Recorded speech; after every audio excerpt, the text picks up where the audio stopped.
It has been nearly 30 years since the Washington football team last played at RFK Stadium, but now a deal is in place to bring the team back to what owner Josh Harris calls the spiritual home of the Commanders.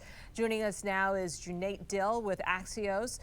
You were part of this news conference. You were there in the room. What stood out? What was it like to be there and hear this big announcement? When the mayor came out with owner Josh Harris and the NFL commissioner Roger Goodell, there was sort of electricity in this room. You had people who were legends playing for the Commanders. You had legendary coach Joe Gibbs and all the politicians who were there. And you could really feel the energy behind this deal that the mayor is proposing. Now, look, all of this is subject to DC Council approval. But now that the plan is out there, the next steps will be a lot of attention on how the DC Council looks at this and processes, and the public will have a chance to weigh in. But right now, today, all the big news was the 65,000 seater stadium that they're proposing at RFK Stadium, and 6,000 new homes, apartments built around this stadium. It's a massive redevelopment project that the city and the Commanders are partnering on. Yeah, I mean, if you were going off of just vibes and feels, you would think that this is a done deal. But the friction point, as you outlined in your reporting, you had a scoop on this from yesterday. You pointed out that the DC Council has to approve this deal. And so far, we know there are some holdouts. Have you heard since this big announcement from the mayor that they could potentially be persuaded otherwise? We've asked what the strategy is for persuading the council members. There are 12 of them, actually. Usually it's 13. There's 12 of them on the council. They have to get 7 of them to support it. There were 4 council members in attendance. So if you look at that, there are 4 maybe most likely yes votes there. But they have a hard road ahead because of one man, Council Chairman Phil Mendelson. He particularly has said he does not want public money going to a stadium. And DC, the mayor, is investing about $1 billion of public money toward this project. They argue it's not for the stadium. They argue it's for the infrastructure underneath it, around it, things that they would have to build either way to get new things built at this site.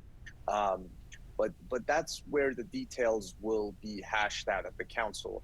This public investment part from the mayor is $1 billion. The Commanders are paying $2.7 billion to build the stadium structure itself. And what's the timeline for the mayor to court those votes?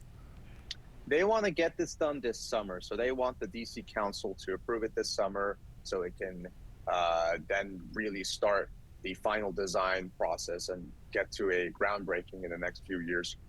But this is going to be a tough budget year. The mayor is going to announce her budget for next year, which includes all this Commanders news in it.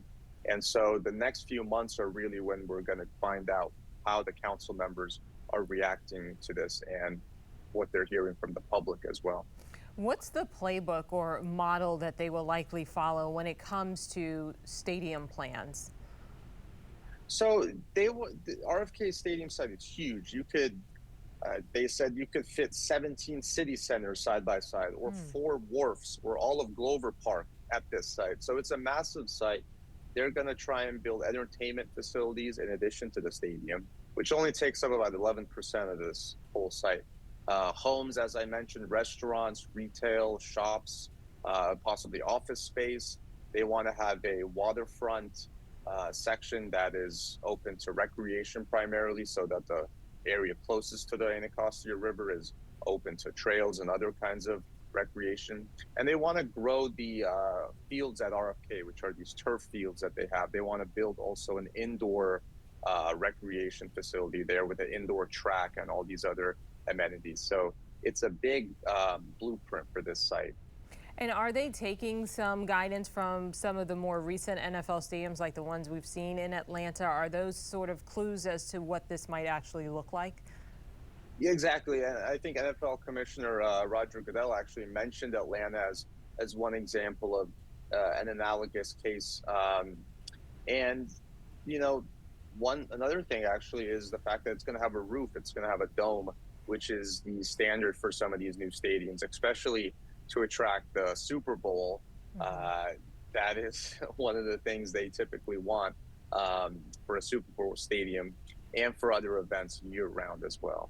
And before I let you go, you got to look at the other side, and that means that another area is losing this team. What does this mean for the Landover community? That's a great point. Yeah, the Commanders say they are committed to that site. And if it happens that they bring that stadium down, they will incur that cost. And they've committed to Maryland some kind of new opportunity on that site. And the team is still headquartered in College Park. We were told that's not under consideration at this point for relocation. So they still have some footprint in Maryland as well, even if they move to DC. But for Prince George's County, that's a big question. What's going to happen to that site? And the training facility that stays put too in Ashburn? That's what we're hearing. That's Okay. right, exactly. All right. Well, we thank you so much for joining us, Cuneyt Dil with Axios. Thanks for joining us. Good to be on. Thanks.